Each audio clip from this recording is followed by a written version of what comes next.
Divorce পেপারে সই করার সময় ইচ্ছের হাত কেঁপে উঠল বুঝি। হয়তো একরাশ আশা, ভরসা, ভালোবাসা নিয়ে যে সম্পর্কের সূচনা হয়েছিল তার পরিণতি যে এমন হবে ইচ্ছে কোনোদিন ভাবতেও পারেনি। আঙুলের ফাঁকে কলম চেপে ধরে ওর হাত থেমে গেছে দেখে পেছন থেকে এক মহিলা কণ্ঠ শোনা গেল। থেমে গেল কেন?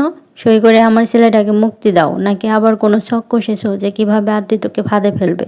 মহিলার কথা শেষ হতেই না হতে আর একজন গলা পেল ইচ্ছে। লোভী, নির্লজ্জ, চরিত্রহীন মেয়ের থেকে এর বেশি আশা কী বা করা যায়? আন্টি, তবে ফাঁদ পেতেও লাভ নেই, আদ্রিত জানে ও কেমন। চরিত্রহীন শব্দটা বার কয়েক ইচ্ছের কানে বেজে উঠল। চোখ বন্ধ করতে দুফোঁটা জল ডিভোর্স পেপারের উপরে পড়ল। এই শব্দটার সঙ্গে যুক্ত ঘটনা মনে পড়তেই নিজেকে শক্ত করে কিঞ্চিৎ কম্পিত হাতে সই করে পেপার পাশে এগিয়ে দিল। আদ্রিত শক্ত করে কলম চেপে ধরে ঘাড় ঘুরিয়ে একবার অগ্নি দৃষ্টিতে তাকালো, তারপর নিজেও সই করে সম্পর্কের রীতি টানল। উকিল বললেন, তাহলে আজ থেকে আপনারা দুজনে আইনত স্বামী স্ত্রী নন, সম্পর্ক থেকে মুক্তি পেলেন। স্বভাব মতোই আদ্রিত গভীর হয়ে বলল, মুক্তি পেতেই তো এসব, নতুন করে বলার কি আছে? সবশেষে জেনেও ইচ্ছে একভাবে আদ্রিতের হাতের দিকে চেয়েছিল। ওর কি একটু হাত কাঁপলো না? এত বিতৃষ্ণা! ইচ্ছে চোখ সরিয়ে নিল। সত্যি এসা ঠিক করেছে, নির্লজ্জ। নাহলে এত কিছুর পরও কেন আদ্রিতের দিকে চেয়ে আছে? পেছন ফিরতে ইচ্ছে কয়েক জোড়া জল ভরা চোখ দেখলো তো কয়েকজনের ঠোঁটে বিশ্রী হাসি। কয়েক পা এগিয়ে গিয়েও বলল, বাবা চলো।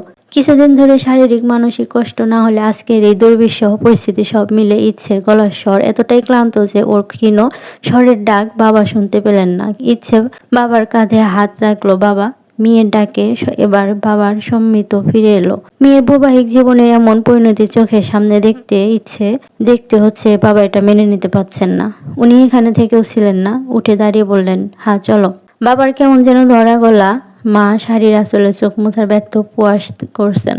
ইচ্ছে কিছুটা এগিয়ে গেছে তখন আদ্রিতের মা আদ্রিতা রায় বললেন, যাচ্ছ কোথায়? সব শেষ যখন আমার ছেলের জন্য বয়ে বেড়ানো চিহ্নগুলো মুছে দিয়ে যাও।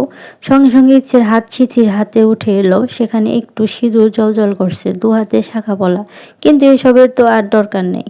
আদ্রিতা রায় এগিয়ে এসে ইচ্ছে সিঁথিতে হাত রেখে সিঁদুর মুছে দেওয়ার মাঝে আস্তে অথচ দাঁতে দাঁত চেপে বললেন, আমার সামনে আদ্রিত যেদিন তোমার সিঁথিতে সিঁদুর দিয়েছিল সেদিন থেকেই এই সময়ের অপেক্ষা করেছি। ফাইনালি দিনটা এসেই গেল। বামন হয়ে চাঁদ হাত বাড়ালে কি পরিণতি হয় দেখলে তো। এখন চরিত্রের দোষ দিয়ে সারা জীবন চোখে জল ফেলো। ইচ্ছে নীরব, কিছুই বলল না। শুধু একবার ঝাপসা দু চোখে তুলে আদ্রিতের দিকে তাকালো। ভালোবেসে এটাই ওর প্রাপ্তি ছিল বুঝি। আদ্রিতা রায়ের পাশে আরেক মহিলা এসে বললেন, এই দুই হাত দিয়ে আদ্রিতকে হাতের মুঠোয় রাখতে চেয়েছিল তো ইচ্ছে। সব অর্থ সম্পত্তি গ্রাস করতে ভেবেছিল। এখন দেখো আমার হাত একদম শূন্য। কথাগুলো বলে উনি ইচ্ছের হাত থেকে শাখা পলা খুলে নিয়ে গিয়ে ইচ্ছে করে ব্যথা দিতে লাগলেন।